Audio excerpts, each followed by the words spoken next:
Hi guys, ayan i-share ko sa inyo yung na-purchase ko sa IKEA.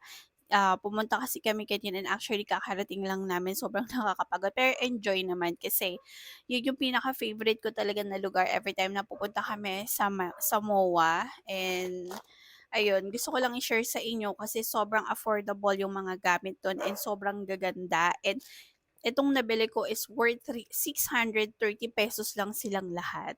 Imagine yun. Kahit ₱100 lang ang pera mo makakabili ka dun, makakauwi ka na may dala-dala. And ayun, i-she-share ko sila sa inyo.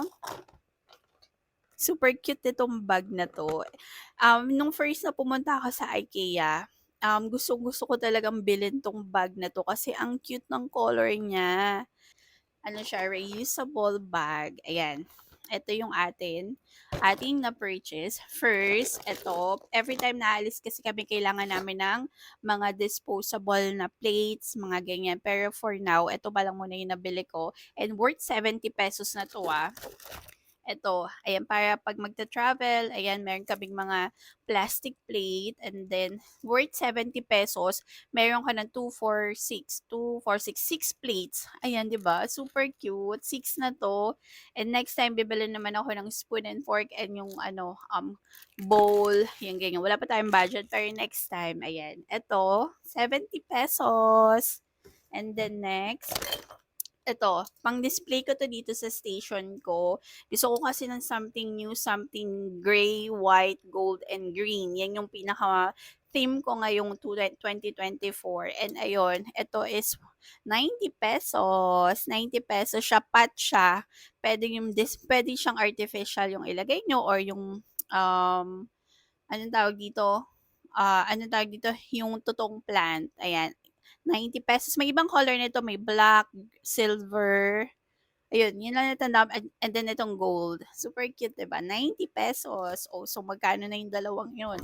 Next is siyempre, um, bumili ako ng scented candle. Sobrang daming scented candle dun na ang babango. Pero sa ngayon, eto muna yung bibilin ko. Ang pinakagusto ko talaga yung jasmine. Pero ewan ko, kailangan ko lang ng color green. Pero mabango to.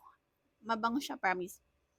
Ayan. Actually, lahat ng scented candle dun is mababango and sana 'pag nagkaroon tayo ng extra budget, bibili talaga ako ng mga scented candle. And ayan, ito yung aking napili na scent. Ano ba, Heather Sam, ayan. 20 hours mo siya puwedeng gamitin. Sobrang bango din, guys. Sa mga hindi pa nakaka-try, I recommend this one. Ang bango niya. Ito, it costs for only 120 pesos. 120 pesos yung ating scented candle. Then 4 hours mo na siya pwedeng gamitin. And then next is ito. Hindi ko alam kung anong tawag sa kanila, pero sobrang bango kasi nila doon 'pag dumadaan ka, amoy na amoy mo na 'tong mga 'to. And habang nandun ako, may couple doon na nag-uusap na sabi nung girl, "Ay, bibili ako nito kasi ang mahal nito sa online." So sabi ko, "Go na, why not? Bili na natin." 70 pesos lang 'to, guys. Pa-comment na lang sa comment section kung paano 'to gawin. Pero may idea na ako kasi ginugol ko naman siya and ito, yung Glance Lean, tama ba? 90 grams na siya, sobrang bango. Parang mga dry leaves siya, dried flowers, yung mga ganyan. Ayan. Ito yung itsura niya. Ganyan yung itsura niya. Ang bango nito, promise. Sobrang bango. And then next naman, ganun pa din. Ibang scent lang. Itong jam mode. Tama ba? Jam mode. Ayan, super bango. Ano lang to, mild lang yung scent niya pero mabango siya. Parang jasmine yata yung ibig sabihin ng jump mode, tama ba yun? Ayan, ganun din siya. Ang ganda ng color niya, 'di ba? Ayan, 90 grams. And then last, ganun din.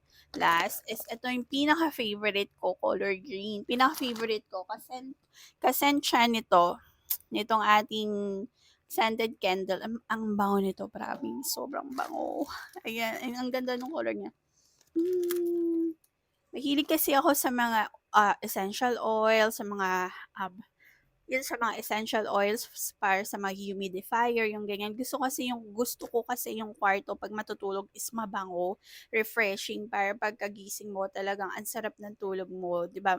May good night sleep ka talaga and masarap sa pakiramdam pagka mabango yung kwarto mo and malinis yung mga gano'n. Kaya sobrang, nagko-collect ako ng mga essential oil para sa humidifier and eto ita-try ko 'to. And siyempre kung bumili ako nitong vase pot, tama ba? Etong ano na 'to, ano ba 'to? Bumili ako nitong clear na 'to para ilagay dun. Actually nung pinurchase ko 'to hindi ko alam na ilalagay mo siya dito.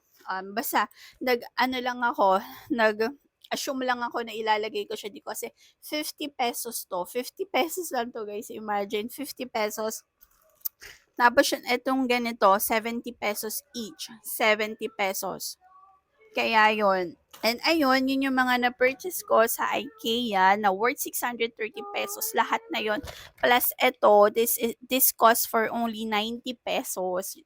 'Di ba? Super cute. Ayan, super cute nitong bag na 'to. And ayan guys, shinare ko lang sa inyo yung akin na purchase kasi sobrang saya ko pag nakaka-purchase ako ng mga worth it na bagay tapos super mura, 'di ba? Ayun. Ayun lang, shinare ko lang.